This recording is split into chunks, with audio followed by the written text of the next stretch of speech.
चले भाई। Good evening. कल का करके आए, किए ट्राई? आप किए? बनाए कल का मैप? जो जिला बोला था बनाने के लिए वो बनाया कि नहीं बनाया? घर में जाकर देखिए ना। आप लोग नए हो ना आज? ठीक है, कल हम लोग देखे क्या? आप लोग यूट्यूब में वीडियो वीडियो कुछ नहीं देखे क्या? अच्छा, कल हमने छत्तीसगढ़ के जो 33 ज़िले हैं उसको बनाना, कैसे ड्रॉ करना है वो सीखा था हमने, ठीक है ना? तो आपको यूट्यूब में ही वीडियो मिल जाएगा, तो आप उसके कर थोड़ा सा देख लेंगे उसको, है ना? बड़े आसान तरीके से आप उसको सीख सकते हो कैसे ड्रॉ करना है, ठीक है? बाकी आज हम लोग उनके जो नामकरण है उसको चर्चा करने वाले हैं, ट्राइबल के।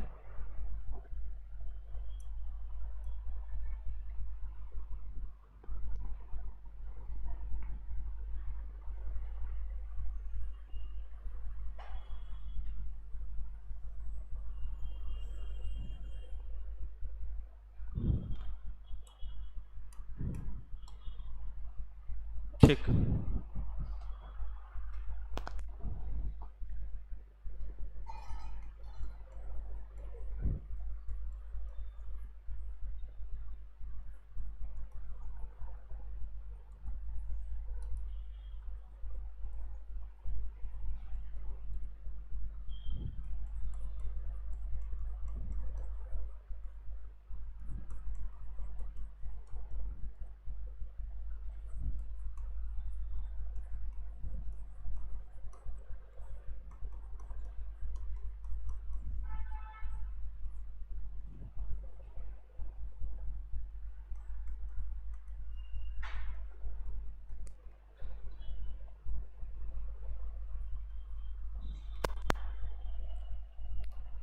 देखो, कुछ थोड़ा सा आप बेसिक समझ जाओ कि आदिवासी जनजाति और अनुसूचित जनजाति क्या होता है, ठीक है?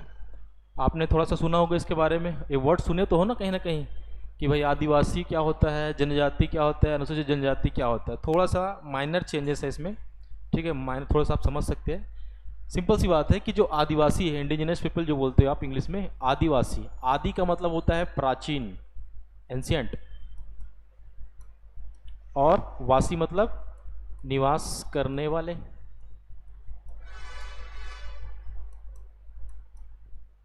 बात समझ रहे ना?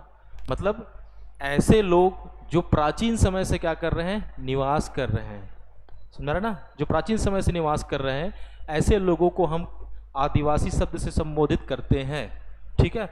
लेकिन उनका जब एक बड़ा समूह हो जाता है, वो तो एक इंडिविजुअल हो गए, है ना? किसी एक व्यक्ति या 4-5 लोग का समूह जो है किसी एक स्थान पर रह रहा है, बहुत पुराने समय से रह रहा है, 500-1000 साल से पहले रह रहा है, तो उस समूह को हमने क्या कह लिया? आदिवासी कह दिया। लेकिन छोटे छोटे बहुत सारे समूह जो है उसको हम लोग क्या कहते हैं? एक नाम देते हैं वृहद समूह को, जिसको बोलते हैं जनजाति बोलते हैं। लेकिन जब आज़ाद हुआ भारत देश, ठीक है, तो हमने एक संविधान का निर्माण भी किया, पता है ना? संविधान थोड़ा सा पता है संविधान क्या होता है? हाँ, तो उस संविधान में जो है एक आर्टिकल बनाया गया 342। क्या ने बनाया गया? आर्टिकल 342। उस सूची में 342 में एक सूची बनाई गई जिसमें कहा गया कि इस सूची में जो जो ट्राइब्स हैं उसको हम क्या कहेंगे? अनुसूचित जनजाति कहेंगे। क्या कहेंगे? अनुसूचित जनजाति कहेंगे, शेड्यूल्ड ट्राइब्स कहेंगे वो। तो ऐसा बनाया गया 342 के तहत, ठीक है? तो इसके अनुसार जो है उस सूची में छत्तीसगढ़ के लगभग 43, कितने? 43 जनजाति क्या कहलाते हैं? अनुसूचित जनजाति कहलाते हैं। भारतीय स्तर पर देखोगे लगभग 750 हैं, लेकिन छत्तीसगढ़ में कितने हैं? लगभग 43। पहले 42 था, अभी 43 हो गए। तो ध्यान रखेंगे यहाँ पर आर्टिकल 342 के तहत, ठीक है, छत्तीसगढ़ के 43 जो जनजाति हैं वो अनुसूचित जनजाति के रूप में क्या है? पंजीकृत हैं, रजिस्टर्ड हैं। लिखते जाएंगे धीरे धीरे ना, लिखते जाना है, जल्दी बोल रहा हूँ उसको मैं, ठीक है? कितने हैं टोटल? 43 हैं शेड्यूल्ड ट्राइब्स छत्तीसगढ़ में। तो इन 43 शेड्यूल्ड ट्राइब्स को आपको थोड़ा सा समझना पड़ेगा कौन कहाँ पे निवास करता है, ठीक है? अब इन शेड्यूल्ड ट्राइब्स का मतलब यही होता है कि ऐसी जनजातियाँ जिनका एक स्पेसिफिक निवास होगा। बात समझ रहे ना? क्या होगा? एक स्पेसिफिक निवास होगा, विशिष्ट भी निवास होगा, उनका एक विशिष्ट नाम होगा। समझ में आ रहा है? उनकी विशिष्ट एक बोली होगी, उनका एक विशिष्ट क्या होगा? रहन सहन होगा, उनका एक विशिष्ट पेय पदार्थ होगा, उनका कोई स्पेसिफिक क्या होगी? देवी देवता होगी। समझ रहे ना? उनका कुछ क्या होगा? रहन सहन होगा। तो इन आधार पर जो है इन सभी को हम मिला जुला कर क्या कहते हैं, अनुसूचित जनजाति कहते हैं, डिफाइन करते हैं। अगर आपसे पूछा जाए कि अनुसूचित जनजातियों की क्या विशेषताएं होती है, तो मैंने जो भी कहा वही सब चीज़ों को ध्यान रखना है कि ऐसी जनजातियां जिनका क्या होता है कि विशिष्ट क्या होता है, निवास स्थान होता है, बोली होती है, भाषा होती है, डांस होता है, गीत होता है ना, एक विशेष त्यौहार होता है। तो ऐसी जनजातियों को हम क्या कहते हैं, अनुसूचित जनजाति कहते हैं। ध्यान रखना इस चीज़ को, ठीक है।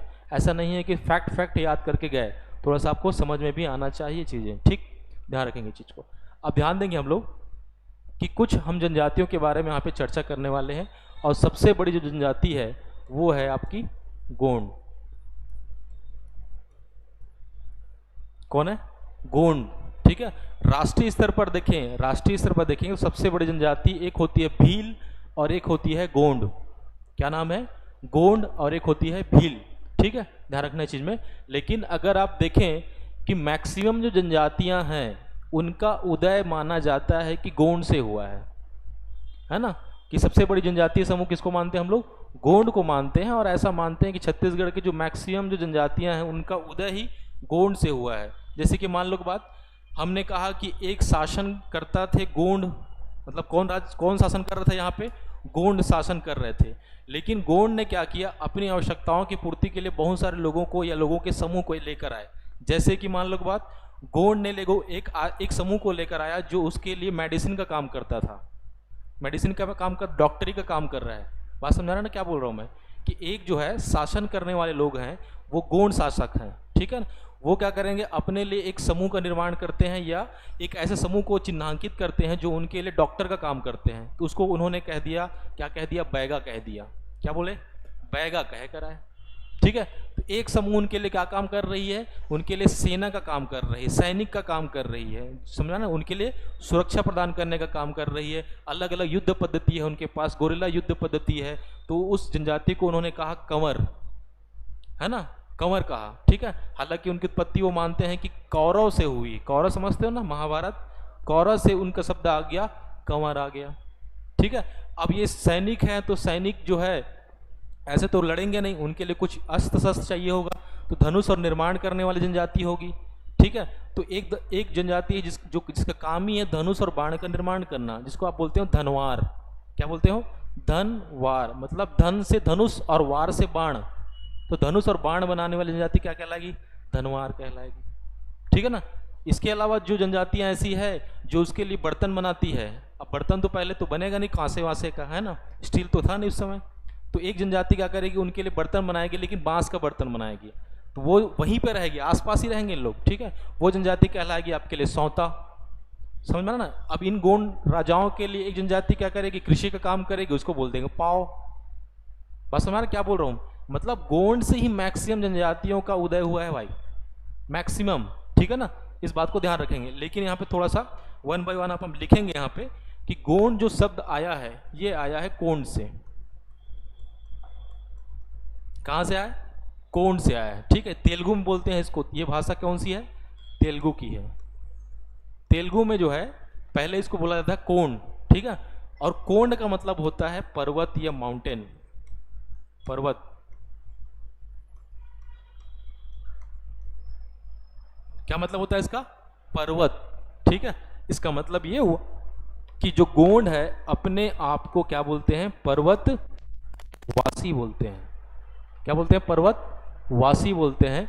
और कोंड को नॉर्मली जो गोंडी भाषा में बोलते हैं कोया। क्या बोलते हैं?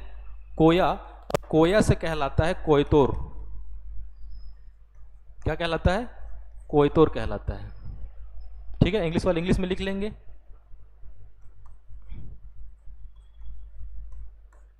दो चीज बताया मैं, ठीक है ना। लेकिन सबका मतलब एक ही है कि गोंड जो है कोंड से आया। कोंड का मतलब होता है पर्वत। इसका मतलब ऐसे जनजातियां जो पर्वतों में वास करती है, पर्वतों की सुरक्षा करती है, तो उसको हम क्या कहते हैं? गोंड कहते हैं। ये अपने आप को पर्वतवासी कहते हैं। या कोया से क्या बन गया? कोयतोर। कोयतोर मतलब पर्वत के वासी। बात समझा रहा है क्या बोल रहा हूं मैं? तो पर्वत के वासी कौन है? गोंड है। प्रश्न अगर पूछेगा कोयतोर कौन है तो क्या बोलोगे आप? गोंड लोग हैं भाई। ठीक है, क्लियर इतना। अब देखेंगे मैक्सिमम जो जनजातियां हैं, हमने कहा कि गोंड से आई हुई है। कल हमने थोड़ा सा डिस्कस किया था यहां पर, जहां पर ध्यान देंगे, ये आपका है कौन सी नदी? इंद्रावती नदी। कल हमने बात किया था इंद्रावती नदी। इंद्रावती के ऊपर में नॉर्थ, इधर आपका है साउथ। ठीक है, नॉर्थ मैंने कहा कि ये जो है पर्वत है, जो कौन सी पर्वत है? अबुज माड़। इसका नाम क्या है? अबुज माड़। इधर मैं हटा दे रहा हूं, ठीक है ना, थोड़ा सा जगह बना लेता हूं मैं। ध्यान से देखेंगे, मैं ऐसे पूरा 42 जनजातियों को यहीं पे समझा दे रहा हूं अभी, ठीक है, आप समझना। ये है आपका अबुज माड़। ठीक है, हमने कहा कि इंद्रावती नदी के ऊपर है ना एक जनजाति निवास करती है, जहां पे अबुज माड़ की पहाड़ी है, उसको हमने कहा अबुज माड़। क्यों? क्योंकि ऐसी पहाड़ी जिसको अभी तक बुझा नहीं जा सका है। ऐसी पहाड़ी जिसको अभी तक बुझा नहीं जा सका, मतलब इतने घने जंगल, इतने पहाड़ हैं कि वहां का क्षेत्र को जानना, वहां के लोगों को जानना अभी तक संभव नहीं हो पाया है। तो वहां पे जो लोग जनजातियां निवास कर रही है, उसको हमने क्या कहा? अबुज माड़ कहा। अबुज माड़ में निवास करने वाली जनजातियां, समझा रहा ना क्या बोला मैंने? अबुज माड़ कहा। और उसके नीचे एक जनजाति निवास करती है, जिसको हम लोग बोला दंडामी माड़िया। ठीक है, तो दो लोग हैं, एक है अबुज माड़ में रहने वाले अबुज माड़िया, याद रखना है। अबुज माड़ में जो रहने वाले हैं, एक है अबुज माड़िया और एक माड़िया जिसको हम क्या कह रहे हैं? दंडामी माड़िया। ठीक है, दंडामी माड़िया इसलिए कह रहे हैं कि वो एक नृत्य करते हैं। कौन सा नृत्य करते हैं? बाइसन हार। समझ रहा ना क्या बोलता हूं मैं? देखना, एक ने देखा होगा ट्राइब्स को, ऐसा जो है सिंह पहने, देखे हो कैसा वाला ऊपर में सिंह धारण करते हैं, देखे हो ना? वो किसका सीन है? हाँ, पशु का है ना, बाइसन जिसको बोलते हैं, बाइसन बोलते हो ना। तो ऐसा डांस, कौन सा डांस करते हैं उन लोग? जिसमें सिंह धारण करते हैं। महिलाएं जो है हाथ में एक डंडा पकड़ी होती है, देखो लोहे का डंडा पकड़ी होती है, जिसको वो लोहे का बना होता है, ठीक है ना, उसको बोलते हैं तिरुडूडी बोलते हैं। क्या बोलते हैं? तिरुडूडी बोलते हैं। तो ऐसी जनजातियां जो सिंह धारण करके डांस करती है, उसको दंडामी माड़िया या बाइसन हार्न माड़िया कहते हैं। बाइसन हार्न माड़िया कहते हैं। एक ही नाम है भाई, एक ही नाम है। क्या बोलेंगे उसको? दंडामी माड़िया या फिर बाइसन हार्न माड़िया कहते हैं। और क्यों बोलते हैं बता दिया, बाइसन हार्न माड़िया क्यों कहते हैं ना, ठीक है, क्योंकि बाइसन मतलब समझ रहे ना, भैंस का सिंग लगाकर क्या कर रहे हैं लोग? डांस कर रहे हैं। इसलिए क्या कह रहे हैं हम लोग? बाइसन हार्न माड़िया है। कभी कभी गौर बोलते हैं उसको, गौर का सिंग लगा दिए तो गौर नृत्य हो गया। ठीक है ना, इस बात को थोड़ा समझना है। दो जनजाति हमने समझा, अबुज माड़िया और दंडामी माड़िया। अबुज माड़िया यहाँ पर जो नए लोग हैं जान जाओ कि यहाँ पर है नारायणपुर, मैं बस शॉर्ट में लिख रहा हूँ, ये है आपका नारायणपुर, ये आपका है बीजापुर, और ये जो क्षेत्र दिख रहा है आपका कोंडा गांव। तो लिख लेंगे, वन बाय वन लिखेंगे कि अबुज माड़िया जो है कहाँ कहाँ निवास कर रही है? नारायणपुर, कोंडा गांव, और ये आपका है बीजापुर। ठीक है, लिखते जाएंगे जल्दी जल्दी ना, मैं थोड़ा जल्दी दौड़ सकता हूँ, तो आप ध्यान देंगे। दूसरा चीज ये दंडामी माड़िया, दंडामी माड़िया इसके नीचे है ना, तो यहाँ पर नीचे में क्या है आपका? दंतेवाड़ा और बीजापुर। ध्यान रखेंगे, यहाँ पर लिख लो दंतेवाड़ा, ये वाला बीजापुर। ठीक है, थोड़ा सा यहाँ पे बस्तर भी लिख लो, आसपास याद रखना है, रीजन को याद रखना है। एग्जैक्टली नहीं याद रहेगा तब भी चलेगा, कम से कम दिमाग में रहना चाहिए कहाँ पे लिखा हुआ है चीज। ठीक है, तो दंतेवाड़ा, बीजापुर, बस्तर, इन क्षेत्रों में मिलेंगे आपको कौन सा?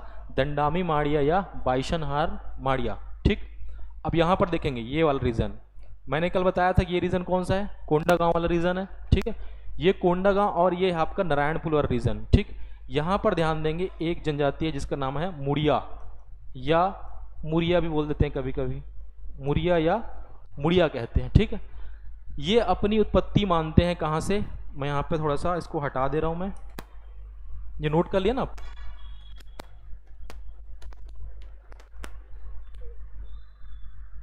ठीक है, ध्यान देंगे इधर, देखो मूड है ये, मूड, मुड़िया, मुड़िया उत्पत्ति कहाँ से मानेंगे? मूड, मूड यहाँ पे होता है मूड।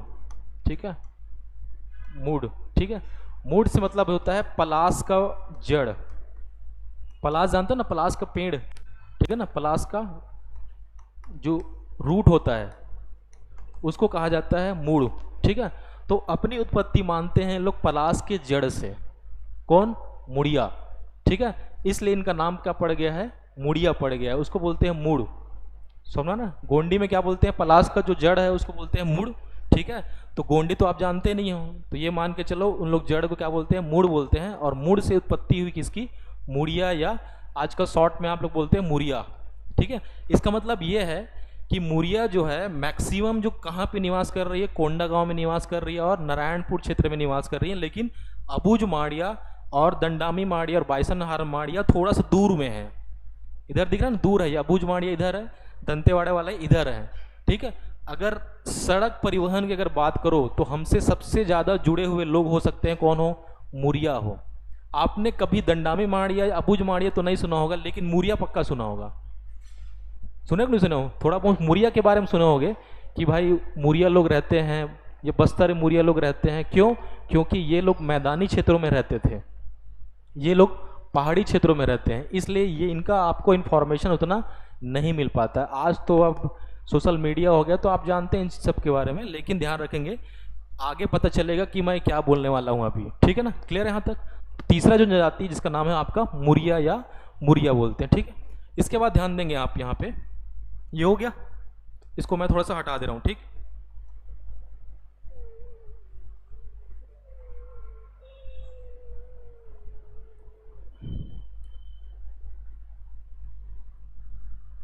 अब ध्यान देंगे यहाँ पर, बहुत इंपॉर्टेंट यहाँ पे एक जनजाति आने वाली है, ठीक। मैंने कल थोड़ा सा आपको डिस्कस किया था कि ये इधर जो रीजन है ये एमपी है, इधर तो क्या है थोड़ा सा महाराष्ट्र है, ठीक है ना। यहाँ पर जो महाराष्ट्र और एमपी है, इस रीजन से एक जनजाति आ रही है, ध्यान रखेंगे।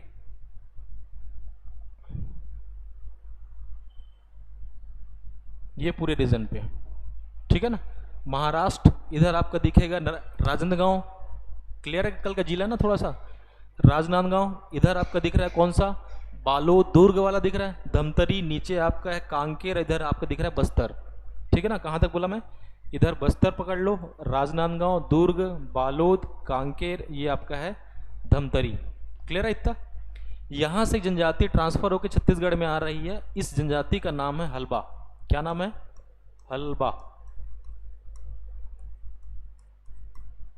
इसका नाम क्या है, हलबा।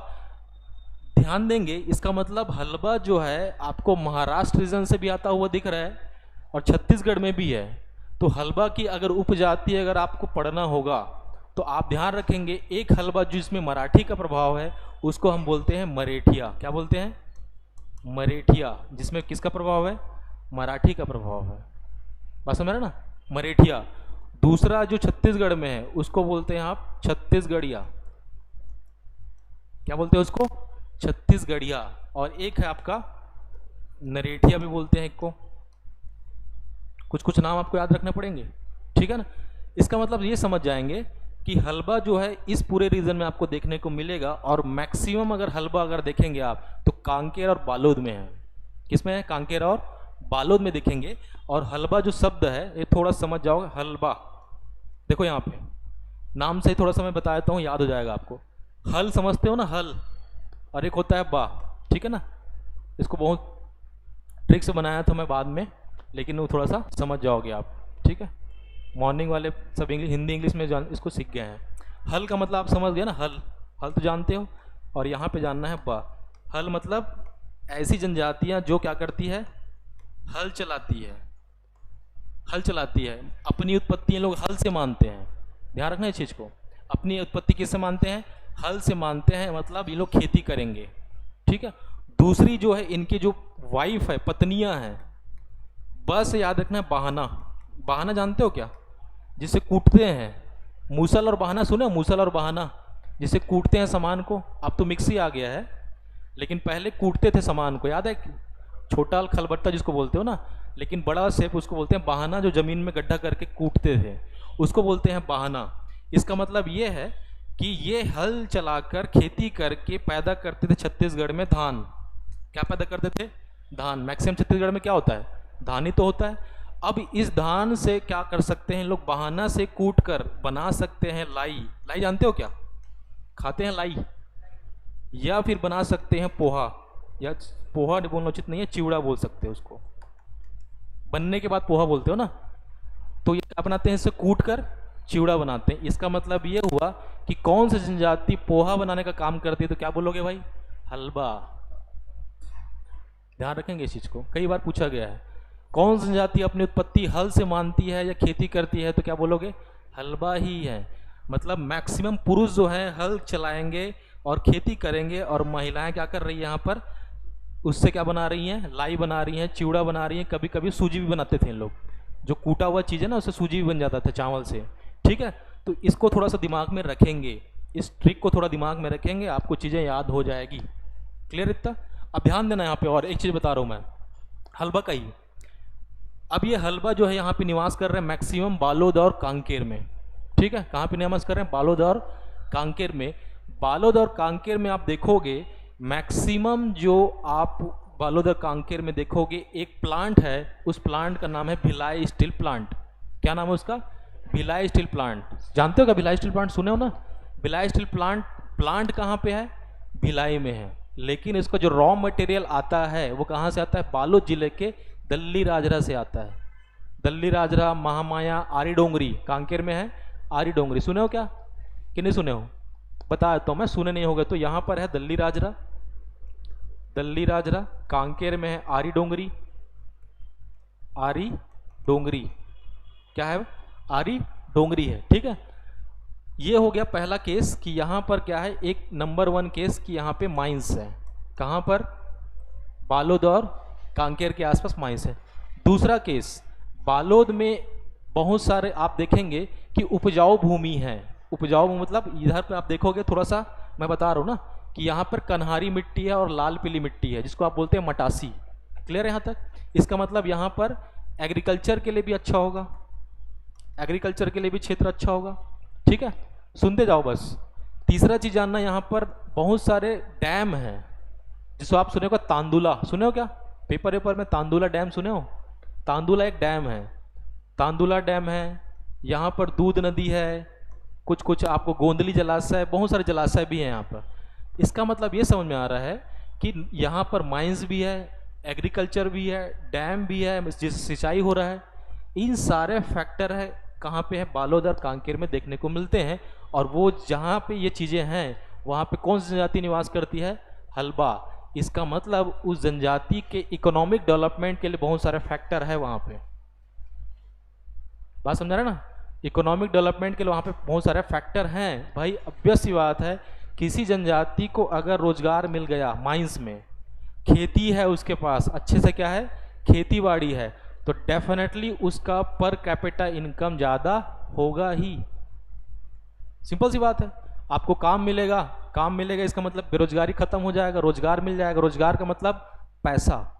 ठीक है ना। अगर आपके पास पैसा आया, पैसा आया इसका मतलब आप बस इसको रट्टा नहीं माना, समझते जाओ बस। पैसा आया इसका मतलब आप अपने बच्चों को सरकारी स्कूल में तो पढ़ाओगे नहीं, अच्छा एजुकेशन दोगे, हेल्थ फैसिलिटी दोगे, अच्छा खाना पीना पोषण पे ध्यान दोगे, आप दोगे ना, ऑब्वियस सी बात है। और एक टाइम के बाद ऐसे लोग जब मिल जाते हैं जहाँ पे पर कैपिटल इनकम ज़्यादा होता है, तो अपने आप वो गांव ना बनकर क्या बन जाता है, शहर बन जाता है। समझा ना, क्या बन जाता है, वो शहर बन जाता है, क्योंकि वहाँ पे डिमांड होगा। अब लोगों के पास पैसा तो डिमांड भी करेंगे, और डिमांड जब होगा तो डेवलपमेंट अपने आप देखने को मिलेगा। तो ध्यान रखना है कि छत्तीसगढ़ में सबसे ज़्यादा आर्थिक रूप से संपन्न जनजाति कौन है, तो बोलोगे, क्या बोलोगे, हलबा। कारण मैंने बता दिया, बात समझा रहे ना, कौन है, हलबा। और सबसे ज्यादा शिक्षित जनजाति कौन है बोलोगे, तब भी हलबा। सबसे ज्यादा पढ़ा लिखा जनजाति कौन है, हलबा। ध्यान रखना है, नंबर्स में, परसेंटेज में, सॉरी परसेंटेज में कौन है सबसे ज्यादा, हलबा। उराव मत मार देना, पहले उराव लेते थे, अब नहीं है उराव। क्लियर है चीजें, क्या बोला मैं, कारण समझ में आ जाना, रट्टा नहीं मारना है कि इसके पीछे कारण क्या है। तो यहां पर मैं लिख दे रहा हूं कि हलबा जो है, नंबर 1 इकोनॉमिक रूप से सबसे ज्यादा डेवलप ट्राइब्स हैं हलबा, नंबर 1। दूसरा, एजुकेशन में, साक्षरता में, एजुकेशन या साक्षरता में सबसे ज्यादा साक्षर जनजाति कौन है, हलबा लगभग याद रखना है 79%। कितना है? 79% वो लोग एजुकेटेड हैं। इतना याद हो गया? पूछूंगा मैं, अभी कल पूछने वाला हूँ ना, आज मैं थोड़ा सा रहम बरत दिया हूँ आपके ऊपर, कल से पूछूंगा मैं, ठीक है? 2 चीज याद हो गया। अब देखो, हलबा ट्राइब्स कौन है? एसटी लोग हैं, ठीक है ना, एसटी हैं। और एसटी कहाँ पे मैक्सिमम? मैंने कहा बालोद, और कहाँ पे है? कांकेर में है। लेकिन आप ध्यान दोगे, बालोद के कांकेर के रिस्पेक्ट में बालोद ज़्यादा डेवलप है। क्यों? भिलाई स्टील प्लांट है, मतलब माइन सबसे ज़्यादा कहाँ पे है भिलाई स्टील प्लांट का? बालोद में है, ठीक है? अगर आपसे पूछे कि अनुसूचित जनजातियों में कौन सा ऐसा जिला है जो नंबर 1 पे है, समझ में आ रहा क्या बोल रहा हूँ मैं? अनुसूचित जनजातियों में कौन सा ऐसा जिला है जो साक्षरता में नंबर 1 पर है, तो उसका कारण है हलबा, और रीजन आंसर क्या आएगा? बालोद। बात समझ आ गया ना? तो यहां पर तीसरा आपको फैक्ट याद रखना है कि एसटी साक्षरता में नंबर 1 पर कौन आएगा? बालोद आएगा भाई, ध्यान रखना। क्या बोला मैं? समझ में आ गया ना? कि बालोद में जो है जनजाति निवास करती है जिसका नाम है हलबा, और हलबा जो है मैंने अभी कहा कि नंबर 1 है किसमें? साक्षरता में, और वो निवास कहाँ कर रही है? बालोद में। तो बालोद नंबर 1 में होगा ना, वैसी बात है। थोड़ा दिमाग लगा सकते हो, कई जगह रट्टा मारना नहीं है, थोड़ा दिमाग भी लगाना है, तुक्का मारने आना चाहिए भाई आपको, रीजनेबल तुक्का भी आना चाहिए। एग्जाम में आप सीधे सीधे कई बार फैक्ट से नंबर नहीं ला सकते हैं। 4 ऑप्शन में देख के क्या हो सकता है और क्या नहीं हो सकता है ये भी आपको पता होना चाहिए। बात समझ में आ गया ना? बहुत सारे ऐसे आपको चीज़ें मिलेंगी अभी आपको कि एग्ज़ाम में कैसे क्वेश्चन को हैंडल करना है, ये भी आपको पता होना चाहिए। हर चीज़ें पढ़ के किताब से नहीं बनता है, समझ में आ गया ना? ऑप्शन देख के भी समझ में आना चाहिए, ये हो सकता है और ये नहीं हो सकता है, ठीक है? क्लियर? इतना हो गया? हटा दूं मैं? ठीक है, ठीक, चलो।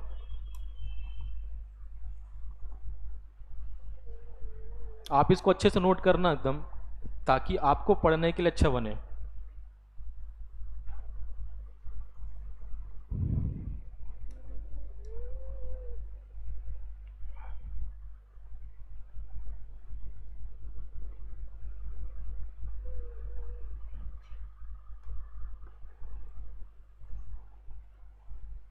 ठीक है, अभी तक हमने कितने जनजाति पढ़ लिया? 4।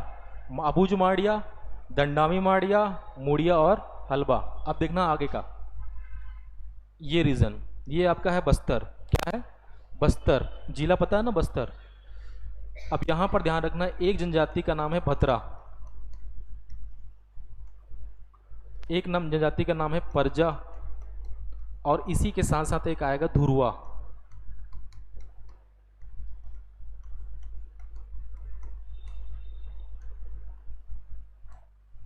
तीन जनजाति याद रखना है आपको। पहले तो जनजाति नाम याद रखना है, भतरा, धुरवा और परजा। क्लियर इतना?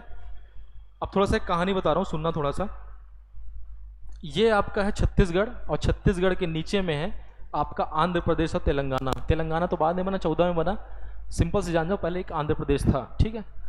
आंध्र प्रदेश में एक राजा थे। अच्छा, आपने वो मूवी देखा होगा अलाउद्दीन खिलजी, जिसमें रणवीर सिंह अलाउद्दीन बना हुआ है, याद है? क्या नाम मूवी का? पद्मावत है? नहीं, पद्मावत है ना वो, पद्मावत है, ठीक है? उसमें उसके साथ एक सहयोगी रहता है जिसको बोलते हैं मलिक काफूर। सुने हो क्या? मलिक काफूर सुने हो ना, सहयोगी? उसमें आपने अगर स्टोरी देखा होगा कि मलिक काफूर को दक्षिण विजय के लिए भेजता है कौन? अलाउद्दीन खिलजी। क्लियर इतना? मतलब भारत का आप देखेंगे कि अलाउद्दीन खिलजी जो है ऊपर में है, दिल्ली के साइड है, वो अपने एक जो सहयोगी या सेनापति बोले मलिक काफूर को दक्षिण भारत की विजय के लिए भेज रहा है, ठीक है? दक्षिण भारत में एक डायनेस्टी है जो शासन कर रहे हैं जिसका नाम है काकती वंश। क्या नाम है उसका? काकती वंश, काकतीय। क्या नाम है उसका? काकती वंश। और उस काकती वंश के एक राजा हैं जिसका नाम है अन्नम देव। क्या नाम है उसका? अन्नम देव। उसका भाई भी है प्रताप राजदेव। तो अन्नम देव जो है दक्षिण विजय, किसके? मलिक काफूर के दक्षिण विजय से अपने क्षेत्र को छोड़कर, आंध्र प्रदेश एरिया जो है ना काकती डायनेस्टी, वो छोड़कर एंटर कहाँ करता है? बस्तर में एंटर करता है। कहाँ पर? बस्तर में एंटर कर रहा है। और बस्तर में जब एंटर किया तो अपने साथ साथ कुछ लोगों को लेकर आया। वो कितने लोगों को लेकर आया? दो लोगों को याद रखना है, लेकर आया। एक का नाम है उसमें भतरा और एक का नाम याद रखना है आपको परजा। क्या नाम याद रखना है? भतरा और परजा। मतलब ये हुआ कि ऐसे लोग जो उसके किले का, यहाँ पर जो किला निर्माण करेगा या यहाँ पे क्या करेगा, ये अपना शासन करना स्टार्ट करेगा, तो जो किले का पहरादार होता था, क्या नाम उसका? पहरादार। उसको उन लोग बोलते थे भतरी। क्या नाम बोलते थे? भतरी। और भतरी से ही जनजाति जो आई उसका नाम है भतरा। मतलब क्या? पहरेदार। पहरेदार को इन्होंने क्या वर्ड यूज करते थे उसके लिए? भतरी, सुरक्षा करने वाले। और उससे एक जनजाति का नाम आया जिसका नाम था भतरा। क्या नाम है? भतरा। क्लियर इतना? तो याद रखेंगे भतरा जनजाति का काम क्या है भाई? पहरेदारी करना, सुरक्षा प्रदान करना, सिक्योरिटी प्रोवाइड करना, द्वारपाल के रूप में रहना। कई बार पूछा गया चीज, तो दिमाग में चीजों को रखना है। स्टोरी क्या बता रहा हूं मैं इस चीज को, ठीक है? अपने वर्ड में लिख लेना इस चीज को, ठीक? दूसरा आगे है परजा। परजा जो आया है पो प्लस रजा से। पो प्लस रजा से मतलब राजा के प्रमुख। कौन? राजा के प्रमुख। जो राजा के प्रमुख मतलब जो उसके प्रशासनिक जो गवर्नेंस है ना, उसको हैंडल करते थे वो जो लोग, जो उच्च अधिकारी थे, उसको इन्होंने कहा था परजा। लेकिन एक टाइम के बाद देखेंगे कि ये अधिकारी जो है दो भागों में डिवाइड हो गए। किसके आधार पर? पैसे के आधार पर। पैसे के आधार पर एक जो उच्च रह गए और एक निम्न रह गए, गरीब रह गए, पिछड़े रह गए। तो गरीब और पिछड़े लोगों को बाद में जो है एक नाम दिया गया जिसको बोलते हैं धुरवा। और ये नाम दिया काकती डायनेस्टी की एक शासिका है प्रफुल्ल कुमारी देवी। क्या नाम है? प्रफुल्ल कुमारी देवी। बस ये सब जान लो। अभी आगे छत्तीसगढ़ हिस्ट्री में पढ़ेंगे कि प्रफुल्ल कुमारी देवी कौन थी, अन्नमदेव कौन था, ठीक है? तो ये प्रश्न व्यापा में पूछा गया था कि धुरवा जनजाति का नामकरण किसने किया? प्रफुल्ल कुमारी देवी ने किया भाई। क्लियर है? यहां पर मैं लिख दे रहा हूं,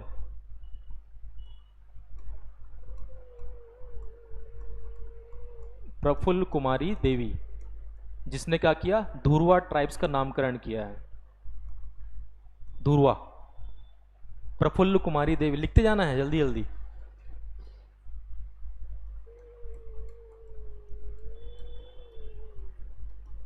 प्रफुल्ल कुमारी देवी। परजा, परजा से आ गया आपका धुरवा। परजा का मतलब पूर्व राजा के प्रमुख। यहां पे याद रखना है आपको, राजा के प्रमुख का कहा? परजा का। और ये दोनों जनजातियां मैक्सिमम कहां पे निवास करती है? कोंडागांव और बस्तर। यहां पे लिख देना, ये कोंडागांव और ये आपका है बस्तर का रीजन। ठीक है? क्लियर है? अब देखो एक और थोड़ा सा आइडिया होगा आपको कि दक्षिण में एक नदी है जिसका नाम है गोदावरी नदी। सुने हो क्या? गोदावरी नदी, ठीक है? ये ऐसे फ्लो होता है गोदावरी की नदी, ठीक है? छत्तीसगढ़ में एंटर नहीं करता, लेकिन जो आपकी जो इंद्रावती नदी है वो जाकर यहाँ पे ऐसा मिलती है, ठीक? तो गोदावरी नदी के पास इन क्षेत्रों में एक ट्राइब्स जो निवास करती है जिसका नाम है गदबा। गदबा। क्या नाम है? गोदावरी नदी। देखो ना यहाँ पे गोदावरी का मतलब गोदावरी,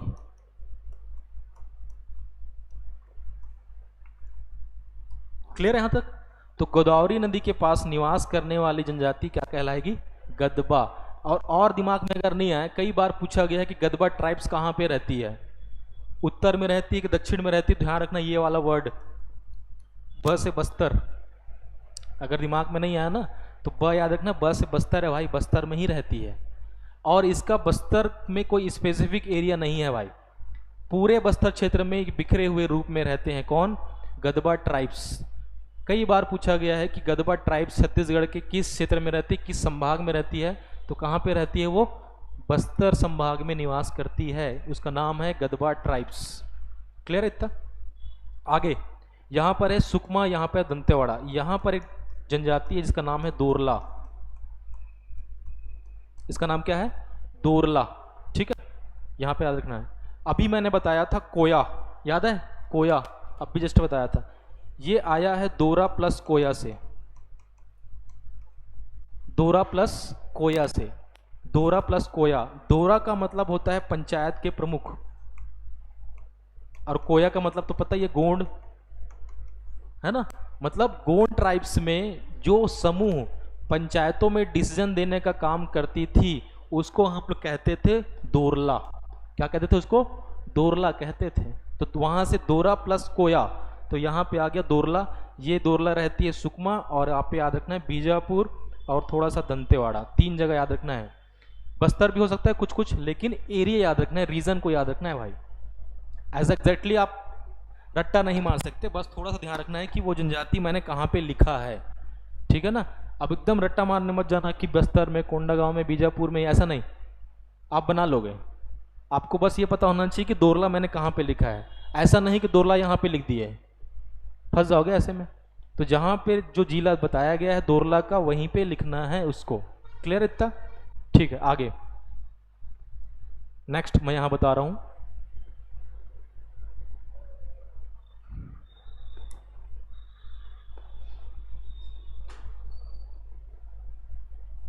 ये अब यहां पे हमने देख लिया, बस्तर में कुछ कुछ चीजों को देख लिया है। अब मैं थोड़ा सा ऊपर जा रहा हूं और यहां पर ध्यान देंगे, एक यहां पे पर्वत है, माउंटेन है, जिसको आप बोलते हो मैकल श्रेणी। क्या बोलते हो? मैकल श्रेणी। इस रीजन का नाम है मैकल। क्या नाम है इसका? मैकल रीजन नाम है, ठीक है। अब इस मैकल रीजन में आपको पता होना चाहिए कि ये जो रीजन है ये आपका है बस्तर वाला रीजन, ये जो रीजन है ये आपका है, आपका कौन सा वाला रीजन? कल बताया था मैंने, कौन सा? ये रायपुर, और इधर आपका है दुर्ग। कौन सा? ये दुर्ग। क्लियर है? और ऊपर आपका है सरगुजा, ठीक है। जो सॉरी, यहाँ पे बिलासपुर और यहाँ पे आपका सरगुजा वाला रीजन, ठीक है। तो 3 आपको यहाँ पे जो संभाग है उसको थोड़ा सा आइडिया में रखना है, कल हमने थोड़ा सा देखा हुआ है। इसका मतलब ये है कि गोंड जो है इस क्षेत्र में निवास कर रहे हैं, गोंड राजा इस क्षेत्र में निवास कर रहे हैं। गोंड राजा, कौन सा राजा? गोंड राजा। आपने सुना है रानी दुर्गावती? सुना हो क्या? रानी दुर्गावती वो कौन थी? गोंड शासिका थी, जो मध्य प्रदेश में थी। बात समझ ना? कौन थी वो? गोंड शासिका थी, जो मध्य प्रदेश में निवास करती थी। तो ऐसा ही यहाँ पे आप देखेंगे कि इस रीजन में गोंड शासक थे जो शासन कर रहे थे, ठीक है। तो मैंने कहा कि गोंडों के लिए एक जनजाति क्या कर रही है? मेडिसिन मैन का काम कर रही है, मतलब उनके लिए डॉक्टर के रूप में काम कर रही है। उस जनजाति को वो क्या कह रहे हैं? बैगा कह रहे हैं। क्या नाम है उसका? बैगा, ठीक है। ये आपको पता होना चाहिए, बैगा। बैगा तो याद रखेंगे, medicine man of Gond, medicine man of Gond, ठीक है। तो कौन है आपका मेडिसिन मैन ऑफ गोंड? क्या है? बैगा है, ठीक है। और बैगा जनजाति क्या करती है? पहाड़ों से जो है जड़ी बूटी लेकर क्या करती है? रोगों का इलाज करती है, उसको बोलते हैं बैगा जनजाति कहलाती है। आज भी इनके लिए बहुत सारे स्कीम चलाए जाते हैं। कैंपा प्रोजेक्ट, फॉरेस्ट डिपार्टमेंट में एक प्रोजेक्ट चलता है कैंपा, जिसमें इनके लिए बहुत सारे फंड निकाले जाते हैं ताकि वो कलेक्शन कर सके कहाँ पे? फॉरेस्ट में जाकर आयुर्वेदिक चीज़ों का, जड़ी बूटियों का, ठीक है। तो याद रखना है, पहला जो ट्राइब्स आपको दिख रहा है मैकल श्रेणी में है। मैकल श्रेणी कहाँ से? मुंगेली से लेकर आपको यहाँ पे मोना, मानपुर, अंबागढ़, चौकी, यहाँ तक मिलेगा आपको। ये है आपका बैगा ट्राइब्स, ठीक है। पहला है बैगा ट्राइब। दूसरा चीज़ मैंने बताया अभी जस्ट कि यहाँ पर है एक जिला जिसका नाम है नीचे जांजगीर चांपा, ऊपर है कोरबा, नीचे आपका है बिलासपुर। यहाँ पर एक ट्राइब्स है जिसका नाम है कंवर। क्या नाम है उसका? कंवर, कंवर, ठीक है। अब पहला जो आपको याद रखना है गोंड का, कि बैगा जो है मेडिसिन मैन का काम कर रही है, लेकिन जो कंवर है वो गोंड जो शासक हैं उनके लिए सैनिक का काम कर रहे हैं। बात समझ रहे हैं ना? किसका काम कर रहे हैं? सैनिक का काम कर रहे हैं। यहाँ पे याद रखना है, सैनिक का काम कर रहे हैं। और ये अपनी उत्पत्ति मानते हैं किससे? कौरव से। किसे मानते हैं? कौरव। महाभारत में कौरव सुने होंगे, पांडव और कौरव। तो अपनी उत्पत्ति मानते हैं इन लोग कौरव से, ठीक है। तो कंवर से पूछा जाएगा कि कौन सी जाति जो है गोंड शासकों के लिए सैनिक का काम करती है, तो उसका नाम क्या है? कंवर, ठीक है। जस्ट बाजू में याद रखना है, जस्ट बाजू में यहाँ पर बिलासपुर का जो रीजन है उस पर याद रखना है एक जनजाति जिसका नाम है धनवार। क्या नाम है उसका?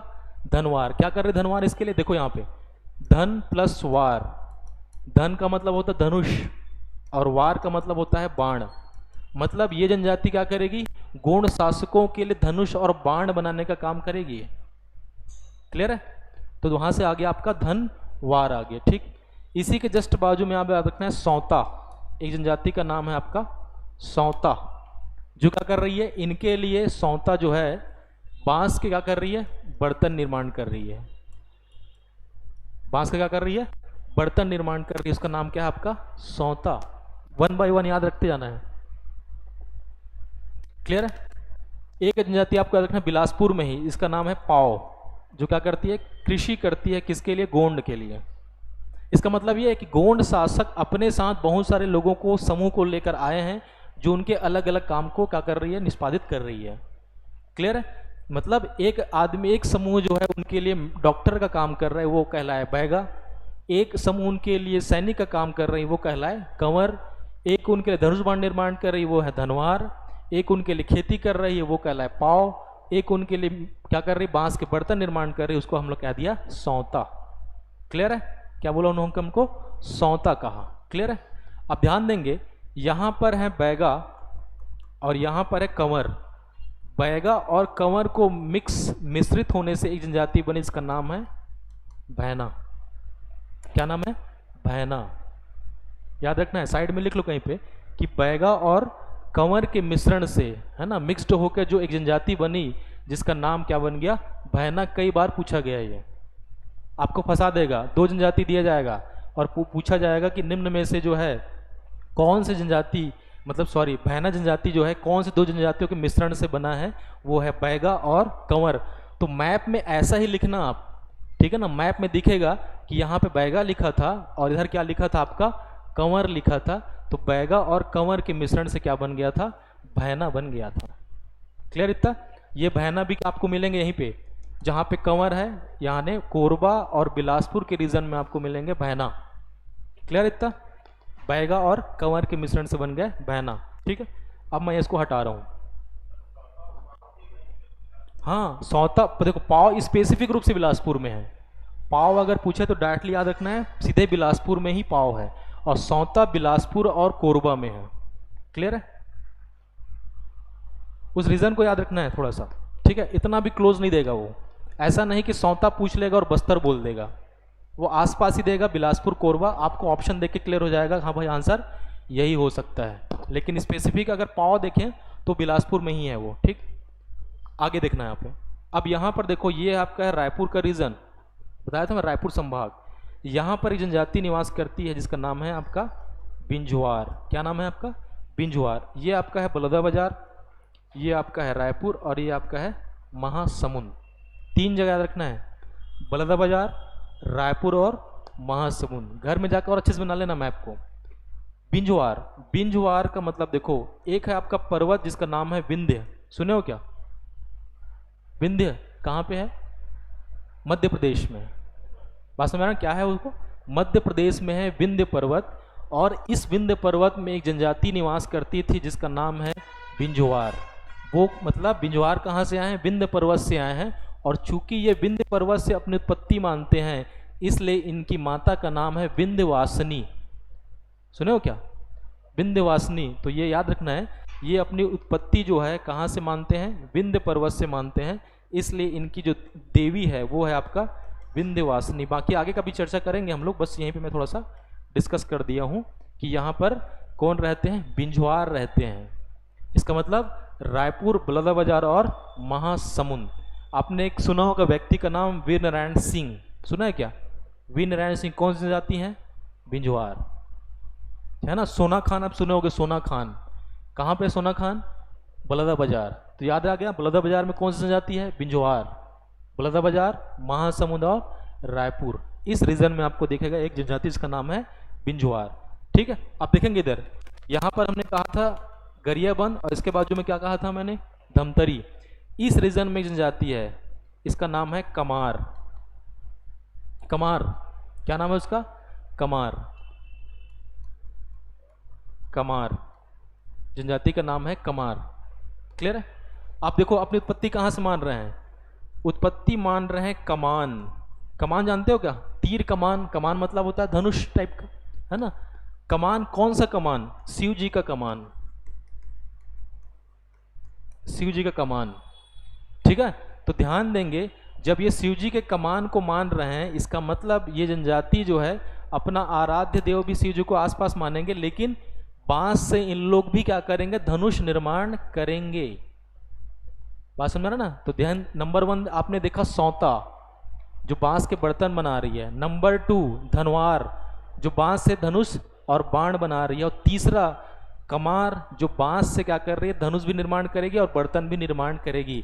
तो आपको अलग से भी पूछा जाएगा कि ऐसी कौन सी जाति है जो बांस शिल्प का काम करती है। बाद में हम लोगों की लिस्ट बना लेंगे, बट अभी स्टोरी को समझ लो कि कौन क्या कर रहा है, ठीक है ना? तो ध्यान देंगे, अपनी उत्पत्ति किससे मानते हैं लोग? शिव जी के कमान से मानते हैं, तो कमान से बन गया है कमार। क्लियर है? आगे इसी के उपजाति जिसका नाम है कंडरा, यहीं पे है कंडरा, जो क्या करेगी, बांस का शिल्प बनाने का काम, ये भी बांस शिल्प में है, ठीक है? बैम्बू क्राफ्ट में ये भी लोग भी हैं, कंडरा। क्लियर है? अब ध्यान देंगे यहां पर, इसी के पास एक जाति और है जिसका नाम है, आप यहां पे लिखेंगे शिकारी। क्या नाम है उसका? शिकारी जनजाति, ठीक है? अब शिकारी समझ रहे हो क्या बोलते हैं? शिकारी किसको बोलते हो आप? जो शिकार करते हैं, मतलब जहां पे जंगल में जाएंगे, कभी कभी गिलहरी को पकड़ लेते हैं, देखो नहीं, देखो पक्षी को पकड़ लेते हैं। क्लियर है? पक्षी पकड़ते हैं, सुने हो क्या? पक्षी पकड़ते हैं। तो याद रखना यहां पर एक जनजाति है पारधी और एक जनजाति है आपका शिकारी। पारधी बस्तर में भी है, ठीक है ना? पारधी का मतलब वर्ड जो आया है, ये आया है पारद। पारद का मतलब होता है शिकार। क्लियर रखना है, ये प्रश्न ही आया हुआ है, ये प्रश्न ही व्यापक में आया हुआ है कि पारद का मतलब क्या होता है। पारद या पारद, इसका मतलब होता है शिकार। ये आपको क्लियर रखना है, ये वर्ड का मतलब होता है शिकार। मतलब ऐसी जनजाति जो शिकार करती है उसको हम क्या बोलते हैं? पारधी। क्या बोलते हैं? पारधी। और आपने सुना होगा तीजन बाई, जानते हो क्या? तीजन बाई जो है पारधी जनजाति है। तीजन बाई कौन सी जाति है? पारधी जनजाति है। समझा रहे ना? कौन सी जाति है वो?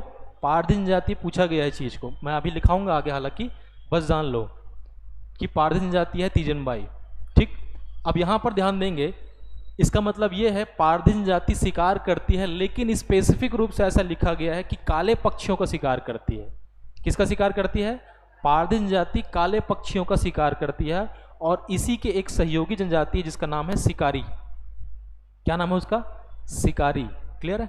यहां पर मैं लिख दे रहा हूं, पारधी जनजाति जो है काले पक्षी का शिकार करती है। किसका हंट करती है? काले पक्षी का, ब्लैक, ठीक है? एक जनजाति है शिकारी, साथ साथ ये भी है शिकार करते, ये भी है, लेकिन एक अंतर दोनों में क्या है, इसका थोड़ा सा जो काम है एक्स्ट्रा है शिकारियों का। ये शिकार तो करते हैं ही हैं, लेकिन साथ ही साथ जब खाली बैठे हैं शिकार में, तो छींद का पत्ता जानते हो? छींद पत्ता देखो ना, छींद लंबा लंबा पत्ता होता है कांटे वाला, यार जान गया ना? क्या बोलते हो? छींद, छींदी बोलते हो क्या? और कुछ बोलते हो? खजूर बोलते हो?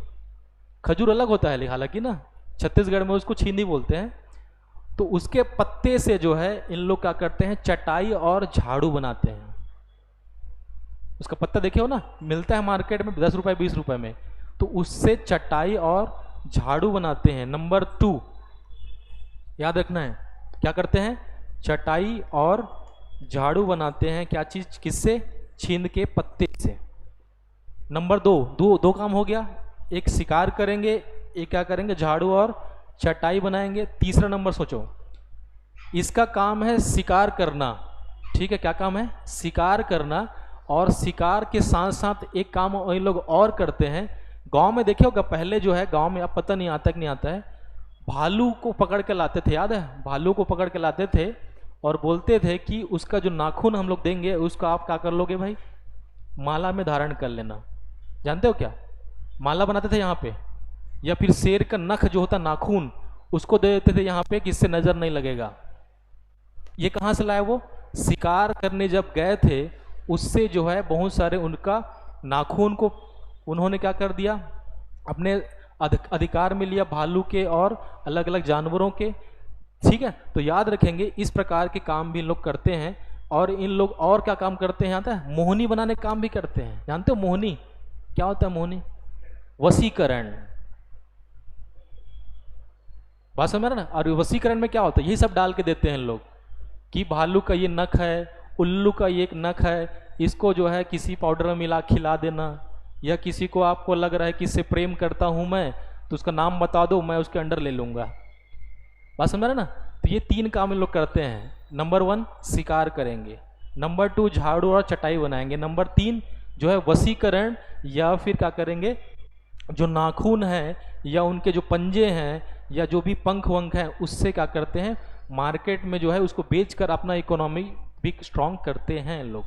अभी भी बिकता है मार्केट में, मार्केट में मिलता है भाई बहुत सारे ऐसी चीज़ें जानवरों से संबंधित, बोलेंगे कि इसको खा लोगे तो अच्छा हो जाओगे, है ना। इससे फिर अगर घर में ये सब विपत्ति आ रही है, इसको पहन लो, इसको घर के आगे लगा लो, ठीक हो जाओगे। तो ये सब काम करने का जो काम कर रहे हैं वो कौन कर रही है, शिकारी जनजाति कर रही है। पारधी और शिकारी, पारधी और शिकारी में डिफरेंस मैंने बता दिया। पारधी सिर्फ और सिर्फ काले पक्षियों का शिकार करती है, लेकिन शिकारी जो है शिकार भी करेंगे, झाड़ू भी बनाएंगे, चटाई भी बनाएंगे, और आपका मोहनी वाला भी काम उनका मेन है, वसीकरण वाला। क्लियर है। ये जितना भी बता रहा हूँ सब एग्जाम में पूछा गया है, गलत मत कर देना जाके, ठीक है। मैंने बता दिया है कि डिफरेंस क्या है चीज़ें, ठीक। क्लियर इतना। मैं आगे जा रहा हूँ, आप ध्यान देंगे।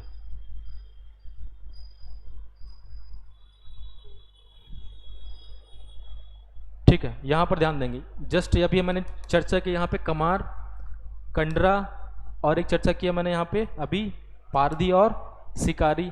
यहाँ पर महासमुंद में याद रखना है सौरा। इधर मैंने कहा था सौता, ये क्या है, सौरा है। क्या है, सौरा। आपने सुना होगा सरनेम बहुत सारा, भोई सुना होगा, भोई सरनेम, भोई जो आता है ये सौरा में आते हैं। सौरा कुछ नहीं है, सिंपल सी बात है, सांप पकड़ने वाली जनजाति। सांप पकड़ने वाली जनजाति को आप बोलते हो, जो सांप पकड़ने का काम करती है उसको बोलते हैं सौरा।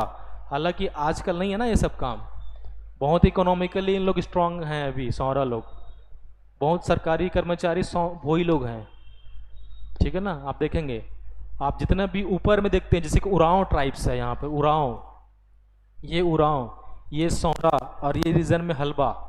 हलबा मतलब समझ रहे हो ना, यही लोग मिलेंगे आपको, बेलसरिया, मरकाम, नेताम, सोरी, ये सब हैं कौन, हलबा लोग हैं। मैक्सिमम देखना इन लोग जनजाति लोग जो हलबा लोग हैं, ये सरकारी कर्मचारी हैं। ऊपर में देखना टोप्पो, देखे हो ना, टोप्पो सुने हो नहीं सुने हो, और क्या सुने होगे, हाँ हाँ, खलखो, एक्का, ये सब कौन है, उरांव लोग हैं। ध्यान रखना इस चीज़ को। तो ये 3 जो ट्राइब्स आप देखेंगे ये मैक्सिमम इकोनॉमिकली डेवलप हो चुके हैं, है ना। लेकिन इनका रीज़न थोड़ा सा अलग है कि उरांव इकोनॉमिकली डेवलपमेंट, एजुकेशन में डेवलप क्यों हुए, क्यों, ईसाई मिशनरी वहाँ पे आए थे, क्रिश्चियन लोग वहाँ पर आके डेवलपमेंट किए हैं। ऊपर में अगर देखोगे तो यहाँ का रीज़न अलग है, यहाँ का रीज़न अलग है। क्लियर है। तो ध्यान रखना है, एक जनजाति जिसका नाम है सौरा, जिसका काम है सांप पकड़ने वाली जनजाति। क्लियर इतना, ठीक है। आगे मैं जा रहा हूँ ऊपर, थोड़ा सा मेन पहले हम लोग देख लेते हैं, फिर मैं और छोट मोट को डिस्कस करूंगा यहाँ पे, ठीक। यहाँ पर जो है ये है रायगढ़, और रायगढ़ के ऊपर में है जसपुर। रायगढ़ और उसके ऊपर में क्या है, जसपुर। जनजाति का नाम है नगेशिया। क्या नाम है, नगेशिया, नगेशिया।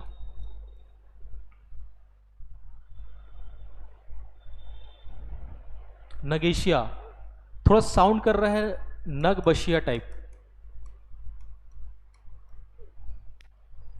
कैसा लग रहा है, नगबशिया मतलब नगेशिया, यहां से बना नगबशिया मतलब, नगबशिया का मतलब ये है नागपुर। कौन सा नागपुर, छोटा नागपुर। छोटा नागपुर किधर है, छोटा नागपुर बताओ, पठार, झारखंड साइड है ना, ऊपर में झारखंड है। झारखंड जो उड़ीसा जो रीजन है जिसमें सबसे ज़्यादा क्या मिलते हैं, मिनरल्स मिलते हैं, तांबा हो गया, लोहा हो गया, बॉक्साइड हो गया, कोयला हो गया, ये सब आपको मिलेंगे छोटा नागपुर। मतलब इकोनॉमिकली रूप से आप देखेंगे छोटा नागपुर बहुत समृद्ध है ना। देखिए नहीं, देखो गैंग्स ऑफ वासीपुर, उसमें जितना कोयला वाला मिल रहा है झारखंड, ये सब वही है भाई, ठीक है। तो ध्यान रखेंगे आप कि ऐसा जो ट्राइब्स जो अपना जो स्थान मानता है छोटा नागपुर को मानता है, और छोटा नागपुर क्षेत्र से आए हुए जनजाति अपने आप को क्या बोलते हैं, नगेशिया कहते हैं। क्या बोलते हैं, नगेशिया। और देखोगे तो इधर ही तो झारखंड है, इधर ही तो उड़ीसा है, बात समझ आ गया ना। तो ऐसी जनजातियां क्या कहलाई, नगेशिया कहलाई, जी रायगढ़ में है और जसपुर में है, ये क्लियर रखना है। एक रायगढ़ और ऊपर में क्या है, जसपुर है, ठीक है। एक याद रखना दूसरा, एक खड़िया, खड़िया जनजाति का नाम क्या है, खड़िया। देखो ट्रिक याद रखना, खड़िया जो है, खड़िया जो है और एक खटिया होता है, सुने होगा खड़िया और खटिया। खटिया में कितने वो होते हैं, उसमें स्तंभ होते हैं 4, ठीक है ना। और पालकी को उठाने वाले भी जो है, जैसे 4 लोगों का पालकी वो है, ये 4 है, ये ऐसा, तो 4 लोग पकड़ते हैं इसको, पालकी को। क्लियर है। इसका मतलब ये है कि खड़िया वो जनजाति है जो पालकी ढोने का काम करती है। बात समझ रहे हैं, पहले क्या करती थी वो, पालकी ढोने का काम करती थी। पालकी समझ गया ना, पालकी ढोने का काम, पालकी ढोने का काम करने वाली जनजाति क्या कहलाएगी, खड़िया कहलाएगी। क्लियर इतना। एक और लास्ट देख लेते हैं, ज्यादा हो जाएगा नहीं तो। उरांव, उरांव, और इसी को बोलते हैं कुड़ुक, इसी को बोलते हैं कुड़ुक। क्या बोलते हैं, कुड़ुक बोलते हैं, ठीक है। अब ध्यान देंगे आप, अगर आपने इंडिया का मैप थोड़ा दिमाग में रखा होगा तो छत्तीसगढ़ के नीचे है महाराष्ट्र, महाराष्ट्र के नीचे इधर आप देखते हैं आंध्र प्रदेश, और इधर है गोवा, नीचे गोवा है। गोवा और महाराष्ट्र के पास जो क्षेत्र है, जो साइट है, उसको बोलते हैं कोंकण क्षेत्र। सुने हो क्या, कोंकण क्षेत्र बोलते हैं, ठीक है ना। तो कोंकण क्षेत्र में जो जनजाति रहती थी वो अपने आप को बोलते थे कुड़ुक। क्या बोलते थे, कुड़ुक बोलते थे। और ये कुड़ुक जो है स्थानीय राजवंशों के द्वारा प्रताड़ित होने के कारण ये ऊपर जाने लग गई, मध्य प्रदेश और छत्तीसगढ़ में आने लगी। मध्य प्रदेश, छत्तीसगढ़ और झारखंड, 3 रीजन आप देखोगे, मध्य प्रदेश, छत्तीसगढ़ और झारखंड में आपको मिलेगा कुड़ुक जनजाति, जिसको स्थानीय जो नाम के कारण उर और आओ, ये अपने महादेव के कारण है, लोग ये बोलते हैं अपने आप को कुड़ुक और या उरांव। इसका मतलब ये जनजाति पहले कहाँ रहती थी, भारत के दक्षिण में थी। कौन सी थी, दक्षिण में थी। मतलब इसकी बोली भी कैसी होगी, दक्षिण के जैसी होगी। किससे होगी, दक्षिण में होगी। इसका मतलब ये है तो यहाँ पे, अभी कहाँ पे, जसपुर में, बलरामपुर में, सरगुजा में, और इसका थोड़ा सा रीजन सूरजपुर में। लेकिन अगर आपसे पूछा जाए एक प्रश्न, बहुत इंपॉर्टेंट प्रश्न है ये, बहुत इंपॉर्टेंट प्रश्न है, कि जो उरांव ट्राइब्स है, जो कुड़ुक जो ट्राइब्स है, वो कौन सी बोली में आते हैं। एक बोली होती है मुंडा, एक होती है आर्य, एक होती है द्रविड़। याद रखना है, क्या समझ आ रहा है ना क्या बोल रहा हूं मैं। एक होती है मुंडा, अभी पढ़ेंगे हम लोग इसको, मुंडा क्या होता है। एक होती है आर्य भाषा और एक होती है नंबर 3 द्रविड़, जो दक्षिण भारत में रहते हैं, जो दक्षिण जैसी जिनकी बोली है वो क्या है, द्रविड़ बोली वाली है। तो दिमाग में फिट रख लेना कि भले ये जनजाति जो है रहती तो ऊपर में छत्तीसगढ़ के, लेकिन इनकी जो बोली है, जो कुड़ुक बोली जो बोलते हैं, ये मुंडा नहीं है, ना ही आर्य है, ये है क्या, द्रविड़ वाले हैं। ये आपको एग्जाम में 3 जो ट्राइब्स है ये पक्का पूछेगा, एक हलबा पूछेगा, एक उरांव पूछेगा, ध्यान रखना है, ठीक है। क्यों, क्योंकि मैक्सिमम जो जनजातियां ऊपर में है ये मुंडा भाषा बोलती है, जो मिडिल में है वो आर्य भाषा बोलती है, और यहाँ पे जो है वो द्रविड़ भाषा बोलती है।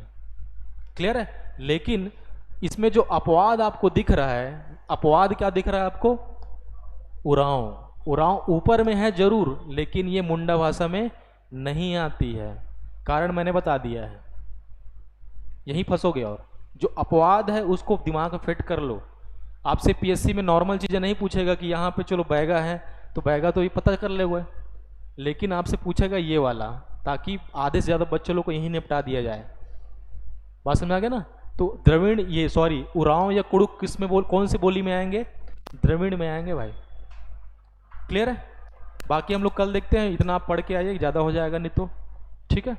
अभी नए नए हो आप लोग तो थोड़ा सा इसको समझना है कि क्या क्या चीज़ें हुआ यहाँ पर, और याद करके आएंगे इसको, जैसा मैंने बोला है वैसा ही आप पढ़ के आएंगे, ठीक है। आपका भी हिस्ट्री होगा फिर। बाकी आप मैप पे, जो लोग नए आए हो, मैप बना के बिल्कुल उसको देखो। आपको बिना देखे मैप बनाने आना चाहिए, ठीक है ना, तभी आप थोड़ा सा जिला को पकड़ पाओगे यहाँ पे। जनजाति का मैंने जैसा स्टोरी कहा है वैसा आप थोड़ा सा उसमें कर लीजिए। मैंने एक साथ बता दिया है, ऐसा किताब में नहीं मिलेगा, है ना, क्योंकि मैं कई साल से पढ़ा रहा हूँ जनजाति, तो मेरे को आइडिया होगा कि क्या नाम है, कहाँ पे है, कैसे उसको पढ़ाना है। ठीक है, तो सारे को मैंने एक साथ बता दिया यहाँ पे। ठीक है, वैसा आप इसको दिमाग में रखेंगे तो ज़्यादा अच्छा रहेगा। ठीक है, कंपेयर करके पढ़ना थोड़ा सा सही रहता है। ठीक, चलिए कल मिलते हैं फिर।